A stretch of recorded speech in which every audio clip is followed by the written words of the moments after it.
जादुई पेड़ और जंगल। ऐसा गांव था, हरिपुर। इस गांव के पास ही एक बड़ा, घना और रहस्यमयी जंगल था जिसे लोग जादू का जंगल कहते थे। गांव के बुजुर्ग कहते थे कि उस जंगल में एक जादुई पेड़ है जो किसी भी इंसान की किस्मत बदल सकता है। लेकिन उसकी एक शर्त थी, वह सिर्फ उस इंसान की मदद करता है जो दिल से नेक, साहसी और सच्चा हो। इस गांव में एक छोटा बच्चा रहता था, बबलू। बबलू गरीब था, लेकिन उसका दिल बहुत बड़ा था। वह रोज जंगल के पास खेलता, जानवरों से दोस्ती करता और पक्षियों को दाना डालता। एक दिन गांव में बड़ी सूखा पड़ गई। खेतों में फसल नहीं हुई, कुएं सूख गए और लोगों को खाने के लाले पड़ गए। गांव का सरपंच लोगों को ढांढस बंधा रहा था, लेकिन सबके चेहरे पर उदासी थी। बबलू ये सब देखकर बहुत दुखी हुआ। उसने सोचा, अगर मैं जादुई पेड़ को ढूंढ लूं, तो पूरे गांव की मदद हो सकती है। बबलू का जंगल में प्रवेश। सुबह सुबह बबलू ने अपने बैग में रोटी, पानी की बोतल और एक लकड़ी की छड़ी रखी और चुपचाप जंगल की ओर निकल पड़ा। जंगल में घुसते ही उसे तरह तरह की आवाजें सुनाई देने लगीं, चिड़ियों की चहचहाहट, पत्तों की सरसराहट और दूर कहीं शेर की दहाड़।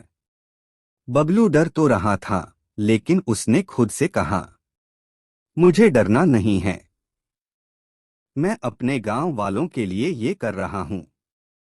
जैसे ही वह गहराई में गया, उसे एक खरगोश दिखाई दिया जो एक कांटे में फंसा हुआ था। बबलू ने जल्दी से कांटा हटाया और खरगोश को आजाद कर दिया। खरगोश मुस्कराया और बोला, तुम बहुत अच्छे हो, बबलू। जब समय आएगा मैं तुम्हारी मदद करूंगा। बबलू चौंका, तुम बोल कैसे सकते हो? खरगोश बोला, ये जादू का जंगल है, यहाँ सब कुछ मुमकिन है। जंगल की परीक्षा। आगे बढ़ते हुए बबलू को एक नदी मिली जो बहुत तेज बह रही थी। कोई पुल नहीं था। तभी एक मगरमच्छ ने आवाज लगाई, अगर तुम मुझे खाना दोगे तो मैं तुम्हें नदी पार करा दूंगा।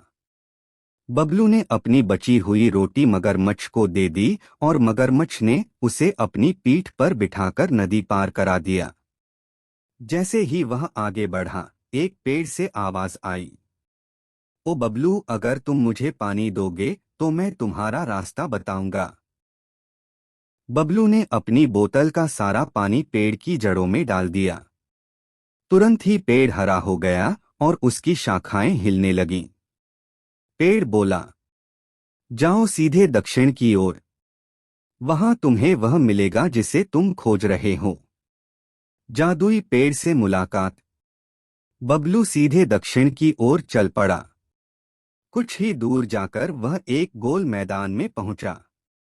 वहां एक बड़ा, चमकता हुआ पेड़ खड़ा था। उसकी शाखाओं पर सोने जैसे पत्ते थे और नीचे नीले रंग की चमकती घास।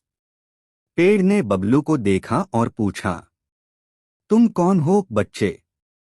बबलू ने नम्रता से कहा, मैं बबलू हूं, अपने गांव की मदद के लिए आया हूं। हम भूखे हैं, प्यासे हैं, हमें आपकी जरूरत है। पेड़ ने पूछा, तुमने रास्ते में क्या किया? बबलू ने सब बताया, खरगोश की मदद, मगरमच्छ को खाना देना और पेड़ को पानी देना। पेड़ मुस्कराया और बोला, तुमने मेरी 3 परीक्षाएं पास कर लीं। अब मैं तुम्हारी मदद करूंगा। चमत्कार की शुरुआत। पेड़ ने अपनी शाखाएं हिलाईं और एक जादुई बीज बबलू को दिया। इसे अपने गांव के बीचों बीच लगाना। कल सुबह चमत्कार होगा। बबलू बहुत खुश हुआ और भागता हुआ गांव लौटा। गांव वाले पहले तो चौंके, लेकिन जब बबलू ने पूरी बात बताई तो सबने उसकी बात मानी। उन्हें